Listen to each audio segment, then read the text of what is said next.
할렐루야. 아유, 오늘 목사님 목소리가 얼마나 더 회복이 됐을까 궁금하셨죠? 이렇습니다. 조금 좋아졌습니다.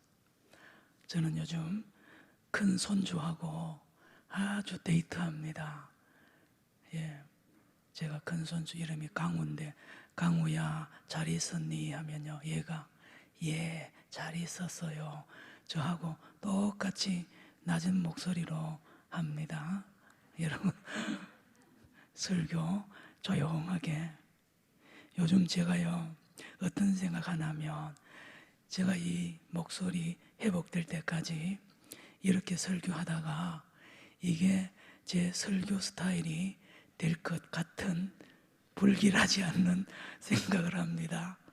예. 오늘 왕 같은 제사장입니다. 왕 같은 제사. 성경을 읽다가 보면요, 야, 이게 과연 이게 가능했을까 하는 일들이 많습니다. 갈릴리 어부 베드로, 그가 평생 고기 잡던 사람 아닙니까? 그런데 말입니다, 그가 3,000명, 5,000명에게 세례를 주고 그들을 가르쳤다고 사도행전에 기록하고 있습니다. 베드로와 11제자 전부 거의 어부입니다. 사도행전 4장 13절에 보니까 학문이 없는 범인들이었다. 배운 사람이 없는.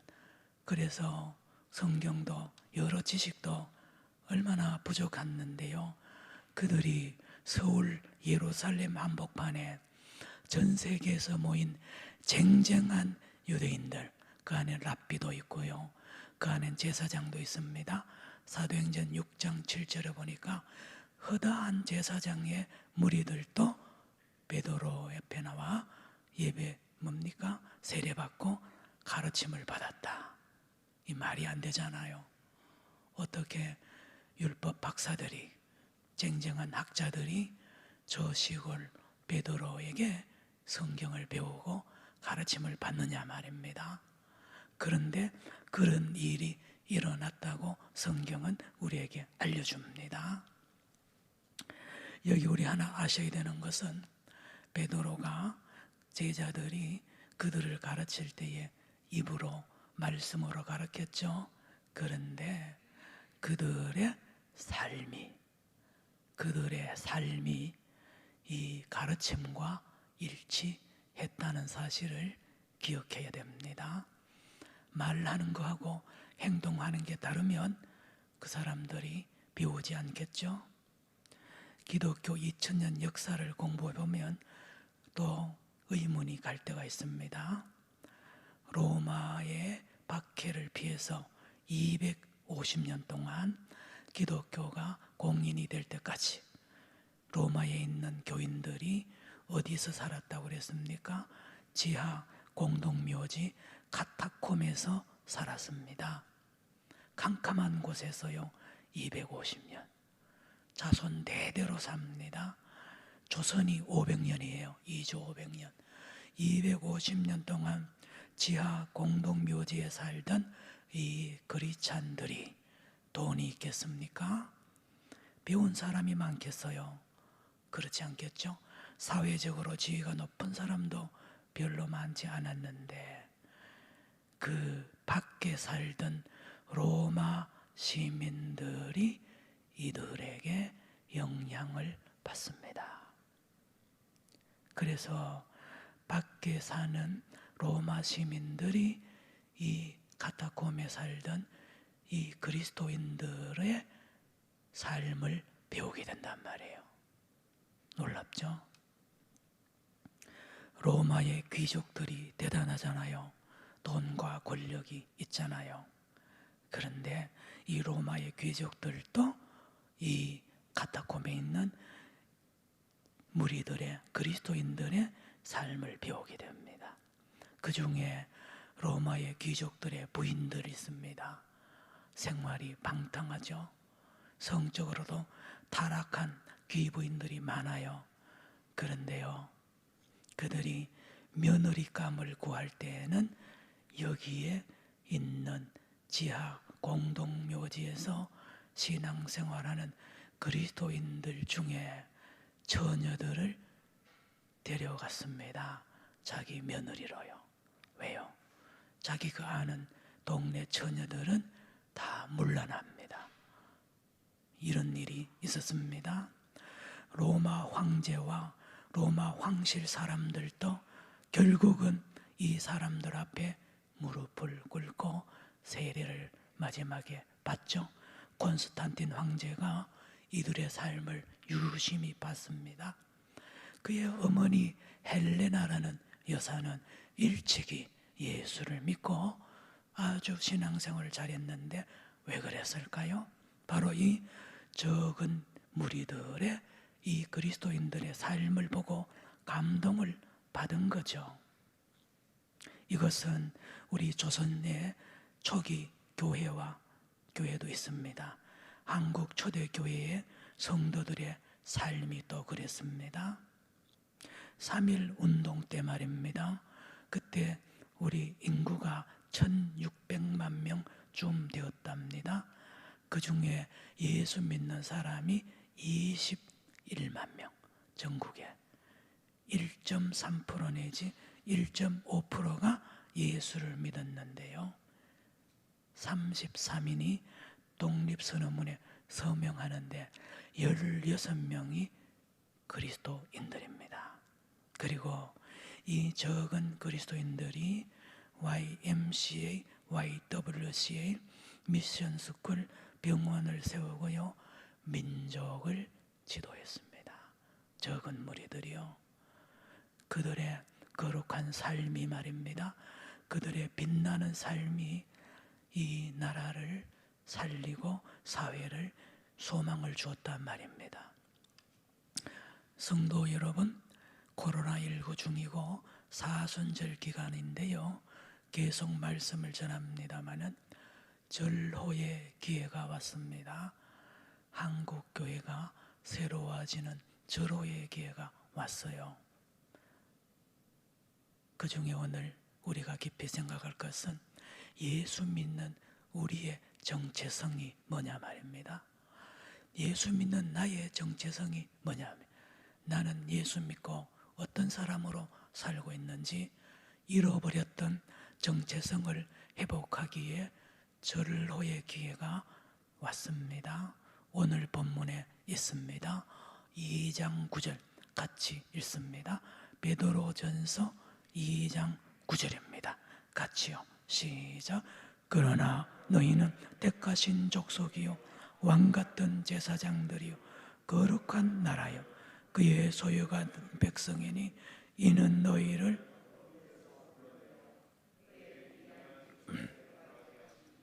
아름다운 덕을 선포하게 하려 하심이라. 여러분, 여기에 예수 믿는 사람들은 왕입니다. 예수 믿는 순간부터 왕이고 예수 믿는 순간부터 제사장입니다. 왜요? 예수님이 왕이거든요. 예수님이 제사장이거든요. 이 왕 되시고 제사장이 되는 예수님과 하나가 되면 그 순간부터 우리 예수 믿는 사람들은 왕으로 사는 거예요. 신분이 달라집니다. 제사장이 되는 거예요. 그래서 예수 믿으면 그때부터 왕의 길을 갑니다. 그때부터 제사장의 사명을 감당하게 된단 말이에요.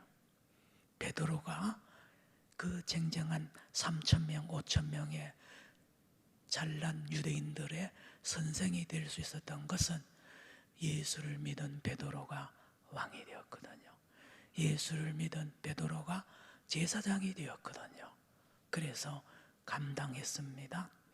카타콤에 있던 그 그리스도인들이 밖에 있는 로마 귀족들과 로마 시민들과 로마 황제를 가르치고 그들과 형제로 사랑할 수 있었던 것은 그들이 지하 감옥에 살았지만 다 왕입니다. 다 제사장입니다. 초대 한국교회도 마찬가지입니다.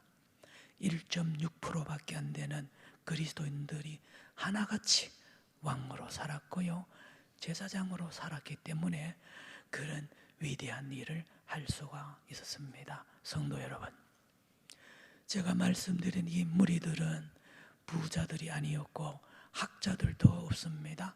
권력자도 거의 없어요. 다 가난합니다. 부족해요. 숫자도 안 많습니다. 그런데요, 이들이 그 나라를, 그 민족을, 그 가정을 이끌어 나가는 왕의 지도자로 살았다는 사실을 알아야 됩니다. 제사장의 삶을 살았습니다. 그들은 자기 자녀를 위해서, 자기 자녀의 출세를 위해서 기도하지 않습니다. 카타콤에 250년 살면서 하나님, 우리 아들, 딸 출세하게 해주세요, 그런 기도하지 않습니다. 세계를 위해서 기도합니다. 세계 평화를 위해서 기도합니다. 가난한 사람들 돕습니다. 봉사합니다. 많은 사람을 사랑하고요, 헌신합니다. 왜요? 제사장이니까요. 제사장이니까. 그들은요, 로마 황제를 의지하지 않습니다. 로마의 권력자들을 찾아가지 않아요. 왜요? 그들은 이미 왕이거든요. 그들은 이미 능력이 있습니다. 권세가 있어요. 권력자들과 야합하지 않습니다. 세상 사람들의 힘을 의지하지 않아요. 왜요? 그들은 이미 왕이거든요. 오늘 이 베드로 전서를 받는 수신자들이 누구냐? 여러분 1장 1절 2절 다 찾으시기 바랍니다. 오늘 베드로 전서 1장 1절 2절 화면을 보세요. 성경 없는 분들은 누가 이 베드로 전서를 받는 사람이냐 말이에요. 읽습니다. 시작. 예수 그리스도의 사도 베드로는 본도, 갈라디아, 갑바도기아, 아시아와 비두니아에 흩어진 나그네, 2절입니다.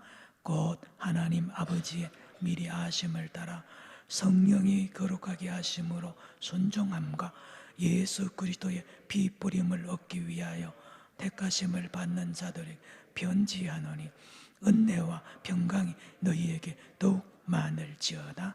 아멘. 1절 보세요. 1절 끝에 아시아와 비두니아에 흩어진 누구요? 나그네.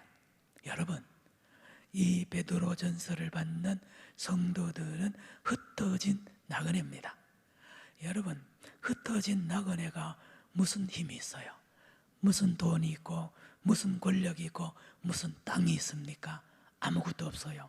그런데 하나님은 오늘 말합니다. 왕이라고. 흩어진 나그네 한 사람 한 사람이 왕이고 한 사람 한 사람이 제사장이라고 말씀한단 말이에요. 그래서 그들은 흩어진 나그네이지만 왕으로 살아갔습니다. 제사장으로 살아갔습니다. 그래서 그들은 주변을 변화시키잖아요. 가정을 변화시키잖아요. 신기하죠? 우리는 힘이 있어야 되고 권위가 있어야 되고 돈이 많아야 세상을 변화시킨다고 믿잖아요. 틀렸습니다. 잘 들으세요. 부산시장, 서울시장, 대통령 선거하는데 여러분, 그들이 세상 변화 못 시킵니다. 잘 알아야 됩니다. 백성 한 사람 한 사람이 깨어나야 세상이 변화됩니다. 주님께서 그 흩어진 힘없는 나그네들을 예수를 믿게 해서 예수와 함께 왕의 길을 가게 하고 제사장의 길을 가니요, 그들의 언행심사가 얼마나 능력이 있고요, 사람을 감동시키고 자녀를 감동시키고요, 세상을 변화시키고 세상에 소망을 주고요, 가르치는 걸 얼마나 잘 가르치겠어요? 얼마나 이웃을 사랑하겠어요? 한번 따라합시다. 교회. 교회. 여러분도 조용하게 따라 하시네요. 예. 크게 하세요. 교회. 예, 교회입니다. 교회는 뭡니까? 왕들이 모여 있는 곳이 교회입니다. 왕들이 모여 있는. 그래서 초대교회 때부터 지금까지 예수를 바로 믿는 교회, 예수를 잘 믿는 교회는 세상의 왕들 의지하지 않아요. 세상의 왕 탓하지 않아요. 나라가 잘못됐다고 왕 욕하고 대통령 욕하는 것은 잘못된 겁니다. 백성들이 깨어 있으면 그렇잖아요. 백성들이 책임져야죠. 투표 잘해야 됩니다. 돈 받고 같은 고향이라고 함부로 투표하면 그 왕 아닙니다. 여러분, 그래 뽑아놓고 또 욕하잖아요. 여러분, 교회는 제사장들의 모임입니다. 제사장들의 모임. 사명자들이 모인 거예요. 그래서 모여서 기도하고 흩어지면 또 제사장의 일하러 가잖아요. 제사장은 남을 섬기죠. 남의 어려움을 도와주는 거 아닙니까? 그러니 그리스도인들이 숫자가 작고 힘이 없어도 밖에 나가서 말하는 거, 행동하는 거 삶이 귀감이 되고요. 언행심사가 빛이 나고 향기가 나니 그 주변이 빛나고 많은 사람들이 생명을 얻는 놀라운 일이 그래서 일어나는 것입니다. 성도 여러분, 하나님은요, 애굽에서 400년 동안 그 대단한 애굽, 이집트 백성들 밑에서 400년 동안 노예 생활을 하던 비참한 보잘것없는 이스라엘 백성들을 출애굽시키고 시내산에 데려와서 주님이 모세를 통하여 기가 막힌 말씀을 하세요. 화면 보세요. 출애굽기 19장 5절 6절인데 오늘 읽은 베드로전서 2장 9절하고 똑같습니다. 같이 읽습니다. 시작. 세계가 다 내게 속하였나니 너희가 내 말을 잘 듣고 내 언약을 지키면 너희는 모든 민족에게서 내 소유가 되게. 6절입니다. 시작. 너희가 내게 대하여 제사장 나라가 되며 거룩한 백성이 되리라. 너는 이 말을 이스라엘 자손에게 전할지니라. 아멘. 성도 여러분, 십계명을 외우잖아요. 십계명은 언제 주느냐? 이때 줍니다. 누구에 주느냐? 왕과 제사장으로 하나님이 이스라엘 백성들을 임명하고 왕과 제사장이 살아야 될 지침이 십계명이에요. 그래서 19장 5절 6절이 오늘 읽은 말씀이고요. 20장에 가면 십계명이 비로소 나옵니다. 성도 여러분, 이 말이 돼요. 출애굽한 이스라엘 백성들은요, 힘도 없어요. 거기 무슨 재력가도 없잖아요. 400년 동안 무식하기 짝이 없는 이스라엘 백성들을 하나님이 광야에 모아놓고 너희들이 왕이라는 것이고 너희들이 제사장이라는 무슨 뜻입니까? 너희들이 바로를, 너희들이 이집트 사람을 다스려야 된다는, 섬겨야 된다는 것입니다. 그들을 구원시켜야 된다는 위대한 사명을 이때 줍니다. 이때 줍니다. 여러분, 우리가 힘있고 배운 게 많고 능력이 많을 때 하나님이 나를 통하여 일한다? 아닙니다. 반대예요, 반대. 성도 여러분, 이 애굽 사람들을 향하여, 바로를 향하여 너희들이 저들을 건지는, 섬기는 제사장으로 임명한다는 말씀을 주셨어요. 어떻게 저들을 건지고 섬길까요? 삶을 통해서죠. 삶을. 어떤 삶이라고요? 십계명을 지키는 삶, 거룩한 삶입니다.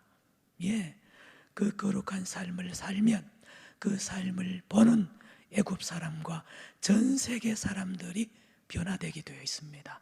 어떻게? 십계명대로 살면 말입니다. 거룩한 삶을 사는 거죠. 그러면 주변 사람들이 빛된 삶을 보고 나옵니다. 하나님께로 나온다는 거예요. 온 세계가 천국이 되는 것을 출애굽기에 통하여 하나님이 말씀하셨어요. 그래서 묻습니다. 하나님께서 이스라엘 백성들에게 너희들이 이렇게 살아서 제사장과 왕의 삶을 살겠느냐? 라고 물으니까 이스라엘 백성들이 두 번이나 아멘, 아멘 했습니다. 출애굽기 24장 3절, 출애굽기 24장 7절에 아멘. 그래서 하나님과 이스라엘 백성들이 언약을 맺습니다. 결혼하죠. 결혼합니다. 이거를 따라합시다. 구약. 따라합시다. 구약. 구약입니다. 첫 번째 한 약속. 하나님과 이스라엘 백성들이 시내산 밑에서 언약합니다. 우리가 십계명대로 살아서 온 세계의 왕의 삶을, 제사장의 삶을 살아서 모든 사람들을, 전 세계 사람들을 하나님께로 인도하겠습니다. 그렇게 맹세하고 하나님과 출발하는 것이 바로 구약의 시작입니다. 자, 그런데요, 이스라엘 백성들이 이렇게 못 삽니다. 이렇게 안 삽니다. 어떻게 합니까? 백성들과 지도자들이 타락하죠. 타락합니다. 돈을 사랑하게 되고 성을 사랑하게 되고요, 음란해집니다. 이기주의로 삽니다. 그리고는 마침내 우상을 섬깁니다. 지도자들은 사리사욕에 빠져가지고 백성들을 이용하고 유린합니다. 그리고 섬겨야 될 이방인들을 물리치고 쫓아냅니다. 그리고 정죄합니다. 저주합니다. 그래서 마침내 이스라엘 백성은 망합니다. 하나님이 심판해버리죠. 하나님은 여기서 그치지 않고 마침내 다시 하나님이 이 땅에 오신 거예요. 어떻게요? 신랑으로 오십니다. 신랑으로. 아름답고 향기나고 생명 가득한 결혼 생활을 통하여 온 세계를 살리는 신부로, 온 세계를 살리는 왕과 제사장으로 저와 여러분을 세우려고 이 땅에 예수님이 하늘에서 직접 오셨습니다. 예수님이세요. 그리고 오셔서 저와 여러분을 선택합니다.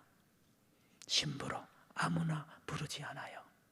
그래서 12제자를 예수님이 딱 뽑습니다.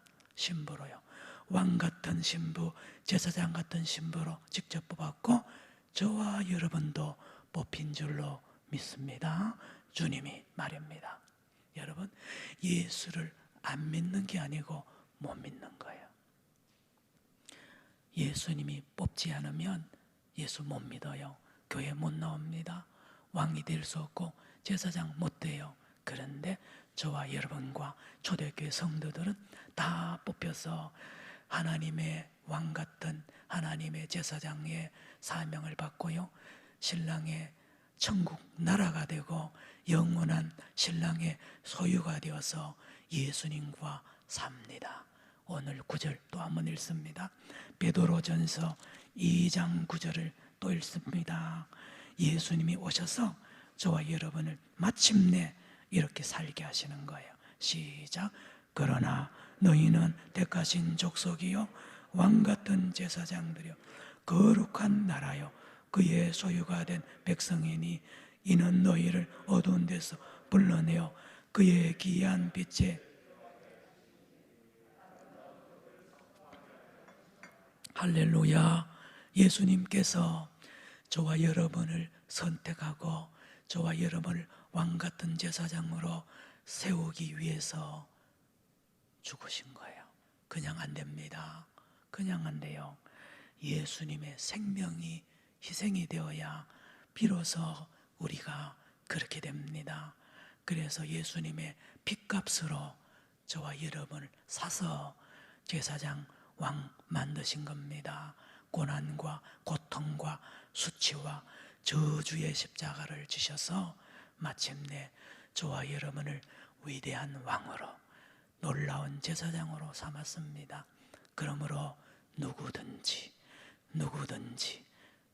남녀노소 빈복이 전을 막론하고 누구든지 예수를 그리스도로 믿으면, 예수를 영접하면 왕 되시는 예수님과 하나가 됩니다. 그래서 그날부터 왕으로 살아가죠. 여러분, 고종 황제가 얼마나 힘들었습니까? 나라를 빼앗기고 민비가 일본 자객들에게 난자를 당하잖아요. 국모가 말입니다. 불안합니다. 고종 황제. 옆에 신하도 많은데 다 믿을 사람 하나도 없어요. 그런데 믿을 사람을 고종 황제가 발견합니다. 누군지 아세요? 예수를 믿는 사람들을 고종 황제가 신뢰합니다. 민비가 죽는 날 밤에 고종 황제가 문을 활짝 제키고 이렇게 외쳤다고 합니다. 여봐라, 거기 야수 교인 누가 없느냐? 예수 믿는 교인 누가 없냐 말이에요. 영의정 좌의정 부른 게 아니에요. 예수 믿는 사람을 고종 황제가 찾았다는 것 아닙니까? 여러분, 그 궁궐 안에 있는 그리스도인들이 왕으로 산 거예요. 그러니 고종 황제가 의지할 만한 삶을 살았던 거 아닙니까? 여러분, 고종 황제를 위해서 기도했을 거 아니에요. 염려하는 눈빛을 고종 황제가 보면 압니다. 그만큼 거룩한 빛나는 삶을 그 그리스도인들이 궁궐 안에도 살았고요, 전 조선 반도에 다 그래 살았습니다. 성도 여러분, 콘스탄틴 황제가 얼마나 힘들었어요. 전쟁하고 힘들 때에, 여러분 마지막에 큰 전쟁을 치를 때에 환상을 보잖아요. 십자가 환상을 보고 예수를 믿고 죽기 직전에 세례를 받습니다. 여러분, 사실 환상 때문에 세례 받았을까요? 그렇지 않습니다. 이 콘스탄틴 황제 눈에 어려서부터 예수 믿는 교인들을 많이 본 거예요. 궁궐 안에도 있고요, 황실 안에도 있습니다. 그래서 이미 감동을 받았던 거죠. 그의 어머니 헬레나 여사, 콘스탄틴 황제 어머니 헬레나 여사는 먼저 믿었습니다. 누구를 보고요? 바로 그 카타콤 지하 묘실에서 예수를 믿는 거룩한 무리들을 보고 예수를 믿고 예수 믿는 황제 어머니가 된 것 아닙니까? 여러분, 예수님을 믿으면, 제사장 되시는 예수님과 하나가 되면 제사장의 삶을 삽니다. 제사장의 삶은 남을 위한 삶을 말합니다. 많은 사람들을 하나님께 붙여야 되잖아요. 하나님과 사귀도록, 하나님과 하나 되도록 만드는 제사장의 삶을 예수를 믿으면 그렇게 됩니다. 독립선언문에 33명이 서명을 하는데 16명이 교인이라고 말했죠. 그 16명 마음에 제사장의 마음이 있었던 거예요.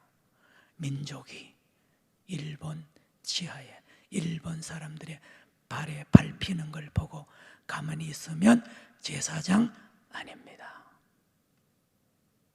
성도 여러분, 우리 조만식 장로님, 산정교회가 배출한 위대한 장로님이잖아요. 그는 북한에 남아서 이 조선을 독립시키려고 끝까지 남아서 헌신한 조만식 장로님은 제사장의 삶을 끝까지 살다가 천국 간 우리의 선배입니다. 여러분, 장기려 장로님요, 가난하고 병든 자 아무도 안 돌보고요, 여러분, 치매 환자를 아무도 안 돌보는데 그때 벌써 이런 무슨 그룹을 만들었어요. 치매 환자 돌본다고 곳곳에 찾아다니던 장기려 장로님, 우리 교회 원로 장로님이세요. 여러분, 제사장의 삶을 사신 분입니다. 말씀을 마칩니다. 내일부터 3일간 3월 특별 새벽 기도를 합니다. 우리는 거룩하고 놀라운 회복을 해야 됩니다. 제사장의 자격, 제사장의 사명, 왕의 자리를 다시 회복해야 됩니다. 그래서 우리 산정형 교회는 많은 훌륭한 왕들과 제사장들을 배출했다고 말씀드렸죠. 주기철 목사님, 조선의, 대한민국의 조선의 왕입니다. 다 신사참배할 때에 주기철 목사님은 끝까지 순교기를 갔죠. 진짜 왕 아닙니까? 나라를 건진 분이세요. 그리고 제사장의 삶을 살아서 한국교회, 조선교회를 살린 주기철 목사님이 우리 교회 5대 담임 목사님이세요. 유계준 장로님은요, 자식들을 얼마나 잘 길렀는지, 온 세계에, 온 이 조선의 제일 귀한 사명의 교육과 집안이고요, 인재를 길러내서 나라를 든든하게 세운 유계준 장로님 제사장의 삶을 사셨습니다. 말씀을 다시 마칩니다. 우리 부산 산정형 교회는 사구에 있고요, 이 길 큰 거리에 대로변에 예배당이 있습니다. 여러분, 우리 교회가 해야 될 일이 뭡니까? 왕의 제사장의 삶을 삽니다. 코로나19 기간 동안에 산정형 교회가 이 괴정동 주민을 위하여 뭘 했느냐고 주님이 나중에 물으실 때에 아무것도 안 했습니다. 안 됩니다. 그래서 이번 3월 집회에 작지만 헌금을 해서 작은 마스크 한 장이라도 사서 우리 주민들을 섬기고 장학금도 주고요, 이 지역 사람들을 잘 섬겨야 됩니다. 이 은혜가 저와 여러분과 우리 산정형 교회에 대대로 있기를 축원합니다. 기도합시다. 하나님 아버지, 감사합니다. 오늘 이 말씀 붙잡고 우리 한국교회가, 우리 산정형 교회가 왕의 사명, 제사장의 사명을 회복하는 거룩한 회복이 이 코로나19 기간 동안에 사순절 기간에 있게 하여 주옵소서. 예수님의 이름으로 기도드리옵나이다. 아멘. 502장 찬양하겠습니다.